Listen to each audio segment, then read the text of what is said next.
Hi, yes, it's December 16th. I'm not sure when this will actually be up, but that's the day that I'm recording this. And this time of year, I usually send out a message. And I understand the history of Christmas, the spiritual aspect of it, the religious side, and the historical, and what the different forces are that have put that into place.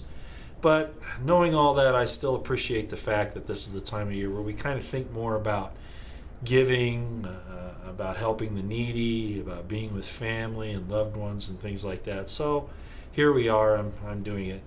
I'm not in a warm place now, so I'm back up where the cold is and the snow, and so I'm doing this kind of inside, kind of outside. You can probably see my breath because it is pretty cold.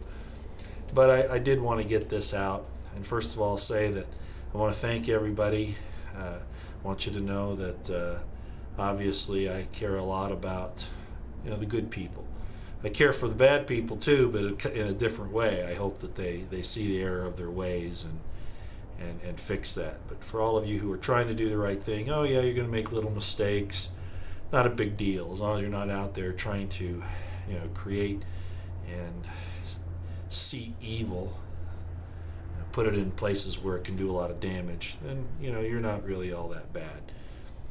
And that brings us to really the message I wanted to bring here today, because there's a poster on YouTube who does a lot of astronomical information. I've mentioned this before in some of my videos. BP Earthwatch. I want to thank him for all he does. He's an amateur astronomer, but he also is very much a Christian, and he looks at everything, including things that happen in the astronomical fields, from that perspective, and there's nothing wrong with that. I think that's a very good thing. But he did bring up something here the last few days about the Book of Enoch, and I thought, wow, isn't that funny? Because I read the Book of Enoch probably 30 years ago. I have a copy of it. And by the way, if you'd like to read the Book of Enoch, it's not very long. You can go online, type in the Book of Enoch, bring it up in a PDF format, or any number of ways. And you can read the whole thing in about an hour, maybe not even that long. But there's some really good things about it that I want to bring up, especially at this time of year. The Book of Enoch, they thought it was written at first by maybe a Christian in the 2nd or 3rd century, AD. And then they found copies of it in the Dead Sea Scrolls from, 100 BC. So it's been around for a long time, and a lot of the Christians used the Book of Enoch in explaining their theology. For instance, it's mentioned in Hebrews chapter 11. It's mentioned in Jude chapter 1, 14 to 15. Parts of it from 1 Peter chapter 3 and 2 Peter chapter 2. Along with another book, that's mentioned in the Old Testament, but that's not part of the Bible, and that's the book of Jasher. And there are a lot of other books that did not make it into the Bible as we know it today. A lot of them were actually in there at one point in time, but have been removed for various reasons or didn't make it. But be that as it may, I want to get back to the Book of Enoch, because this is really the crux of everything that I have done in trying to be a part of letting people awaken to the situation in the world and what's really happening. And I'm not going to explain a lot of details about the Book of Enoch other than this. It was probably, whether it was written by the real Enoch or not, or one of his sons or not, I don't know. But it was definitely a part of early Judeo-Christian tradition, and it came probably 200 BC or maybe even 300 BC, long before the Christians came on the scene. So it has some credibility as far as its prophetic qualities and what it talks about. And being the time of year that it is, of course, I personally feel that the person we know as Jesus was born at a different time than Christmas for a lot of reasons. What I really want to talk about is what it was that the Book of Enoch addressed. Yes, it talks about, the deluge, and it talks about the end times. But what was really significant about it, hundreds of years before Jesus came on the scene, it talks about the Son of Man. Of course, Jesus called himself the Son of Man. He never said he was the Son of God. and I don't want to get anybody upset here, the point is that he did call himself the Son of Man. And in the book of Enoch, it talks about the Son of Man being with the pre-existent one, the Father of spirits, the great eternal, the Ancient of Days. Okay? Very important information there. So we have this information about the Son of Man 200 to 300 years before Jesus came along. And it also mentions the Messiah. And I've talked a lot in my work about the meaning of Messiah. But in fact, in the book of Enoch, the concept of the Messiah isn't just a king in waiting or an anointed one waiting to take his crown. It had an esoteric supernatural meaning of the king of the universe type of function.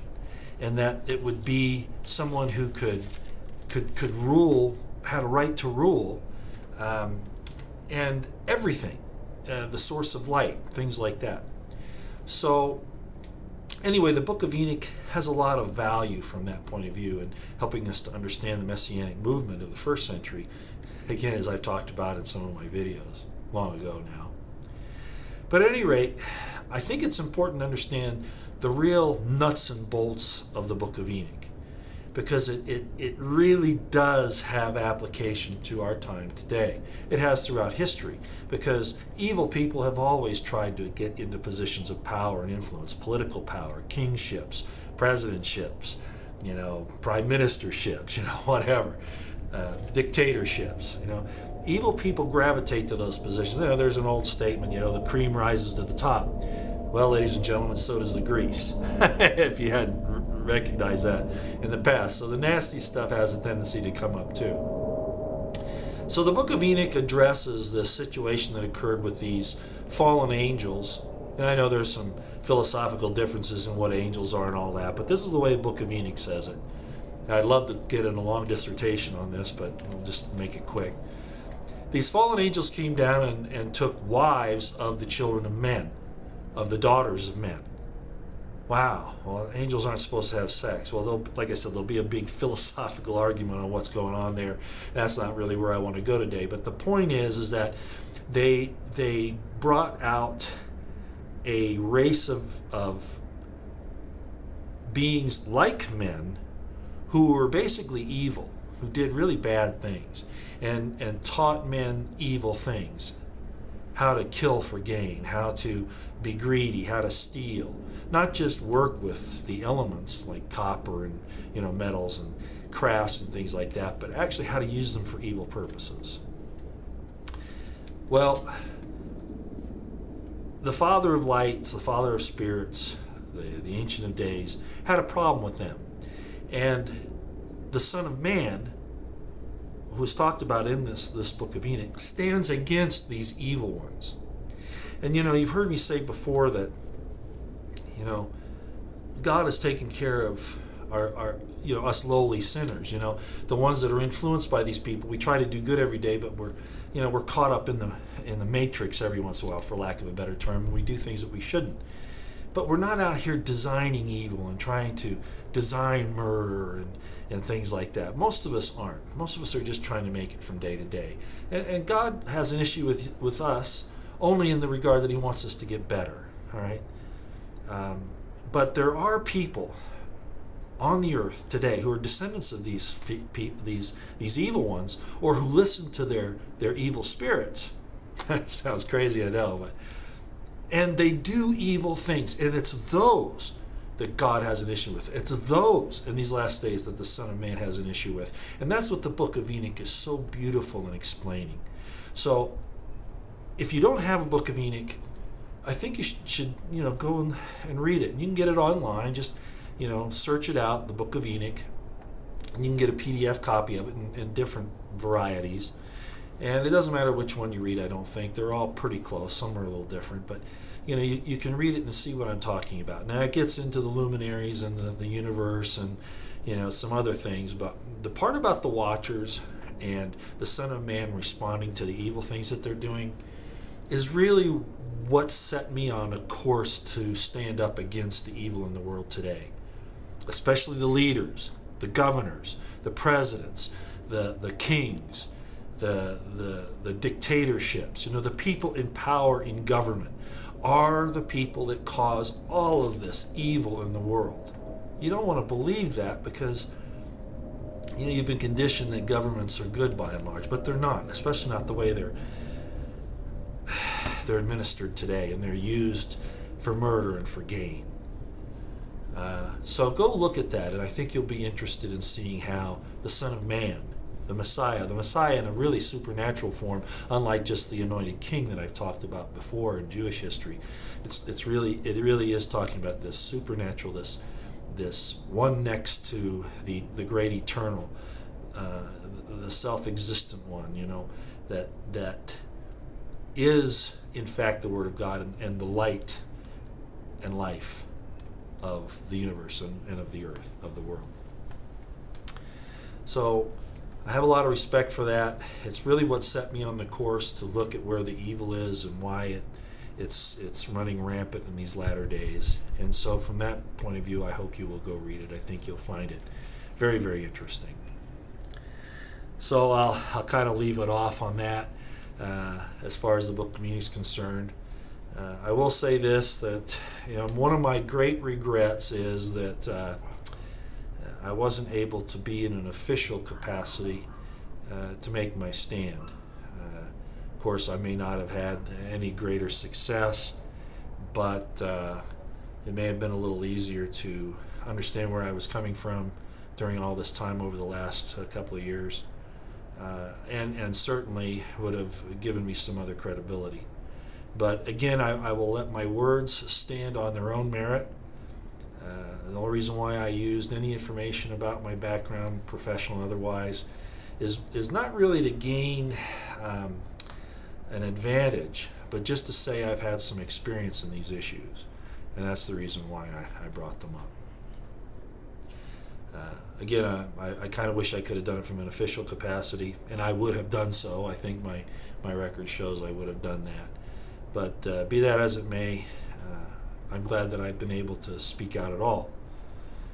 So I just wanted to say that. And then bring up a couple of other things. A lot of people are still saying, well, what can we do? What action can we take? First thing is awareness. Staying observant. Be observant. Be the watchman on the tower. Observe. Record what's going on, at least in your mind. See what's going on. Be aware. And then stand by those who are trying to get the word out. If you don't feel courageous enough to do it yourself, or you have difficulties in that for whatever reason, you can still get behind somebody else who is trying to do that. Okay? So as a minimum that. There was a situation with the lady in Vegas who went down and basically made an argument against the Vegas, I guess, city council or somebody on the NDAA that came out a little while ago, and the gentleman down in Arizona that spoke out against McCain and told him he was a traitor. People like that are saying we can get behind those kind of folks, okay? And that's how you can help, if for no other reason. The worst thing you can do is not educate yourself. That's the very worst thing you can do. Just accept everything status quo and not go forward.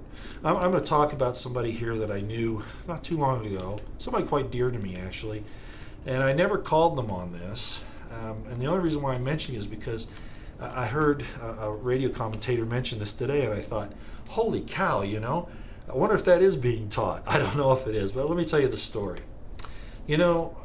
Schools are out there to teach us what they want us to know, what the government wants us to know, so that we become, good little government followers, that kind of thing. Very rarely are we taught to think for ourselves. One of my daughters, as a matter of fact, said that she actually thought that the North Pole was melting and that polar bears couldn't swim. And I said, where did you hear that? She said, well, in school. And I said, well, there's a perfect example. Go online and look at NASA's pictures of the North Pole and see what's really happening. And actually, polar bears are, in fact, some of the best swimmers in existence. So, there's all this stuff. Another thing that came out, a Santa Claus, who, first of all, is a fictional character, of course, saying that you really better believe that the North Pole is melting. Wow. Crazy stuff. And that's being put out by, I guess, Greenpeace or one of those. But all of this is manipulated by the power elite to control us. I get off course again. Back to my story on this thing. You know, I've used the concept of denying the sun shining at noonday, you know, to explain this buildup of the government. You know, you have the DHS and all these things with their armored vehicles, their weapons, their ammunition, hiring more people, the fact that they violate the Constitution, the fact that they have, you know, put their hands on your private parts, you know, in the airports and other places, and that really they invade your Fourth and Fifth Amendment rights as a matter of course. The attempt to call Second Amendment supporters Christians, vets, conservatives, terrorists by the government, and all that's, as you well know, has been well documented. Well, a lot of this stuff is now, of course, being taught in schools, and so this commentator said, you know, that there are people that actually believe that the stars are just pinholes in a blanket around the earth. Well, let me tell you, when I heard that, I remembered back to this person I was with, and I was showing them the constellations and explaining the different stars and the moon and all of that. And when I said that the stars were millions of miles away, light years away, and how big they were, for instance, Betelgeuse, that it could sit right where our sun is, and the surface of that red supergiant would go all the way out to the orbit of Jupiter. This person was stunned because they really thought that the stars and all that were little pinholes in the sky that light seeped through. Just so you know, I didn't make fun of them, okay? I realize that some of this is, you know, deliberately taught in careful terms. I understand they're teaching 2 + 2 = 5 now in the Common Core schools. For what reason, I don't know, and I haven't checked it myself, but I've heard that. Of course, they don't talk about the Constitution and what it means. They talk about Red China and the Soviet Union and communism, but they never talk about the wonders of our government and freedom and liberty and all that. So it doesn't surprise me if these people get this idea in their school classes that these crazy things exist, like that the stars are pinholes in a blanket. So I didn't attack that person. I didn't insult them. I just continued to explain, okay? Try to get them to see the bigger picture and what the truth is. Likewise, that's what I've done here. I realize that not everybody has the experience and the understanding that I do. And so I've tried to come from the point of view of opening your eyes, of awakening you, of helping you to become awake and an observer. In what way? Just like the book of Enoch talks about, becoming aware of the evil and who it really is. Our nature was changed from what we were originally created to be. My own personal opinion is I think God allowed it to happen for our experience. That He used the evil against itself, that they thought that they were going to destroy God's creation and usurp His authority, when in fact He outsmarted them and allowed, because we were supposed to be innocent in the Garden of Eden, right? And I could go into what that means, but the fact of the matter is that what it's done is it's given us an opportunity to learn right from wrong, good from evil, life from death. All right? So He outsmarted the opposition, I think. And so you elites out there, I'm now talking to you, you know, the New World Order, you know, the Rothschilds, the Rockefellers, you know, whoever and everybody that's involved in this, Kissinger, you know, McCain, of course Obama, Bush's, you know, you're all in on it to one extent or another. You've been outsmarted. All you've really done is dug a pit that you will fall in yourselves. So says the book of Enoch. So says the Bible. And if you know, some people say, well, the New World Order, these bad guys wrote the Bible themselves. I'm pretty sure they've had some input, changed the meaning of things. You know, I've talked about Genesis 47 before, I understand. But there is still that one universal consciousness that is no respecter of persons, but only of principle. It is the great divide. And ladies and gentlemen, as I've said before, choose you this day whom you will serve. Choose the good or choose the evil. Choose life or choose death. Choose liberty or choose enslavement. Choose love or choose hate. Don't be like the person who is comfortable in believing that the little pinholes in a blanket are what the stars are.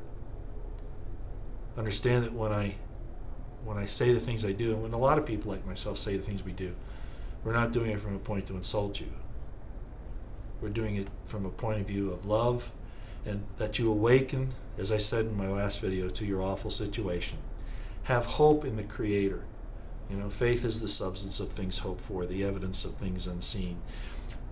There are wonderful, wonderful beings that watch over us. And that doesn't mean that we're going to escape unharmed or unscathed. But if we have the right heart, as the book of Enoch says, we will be found on the right side. And this earth, by the way, in the book of Enoch, is the inheritance of good people, of the pure in heart, of those who seek God, who seek righteousness. And it is not going to be inherited by the evil ones who are trying to usurp it and steal it, because that's what they do. Back to the book of Enoch. Open your eyes, awaken. Go read it. If for nothing else, in another philosophy on good and evil. All right? And I hope you have a wonderful season. I'll just say it, Merry Christmas. Not in the sense I want you to dismiss Christ or you know, whatever. But the typical traditional idea of the season. I hope that you and yours are well, and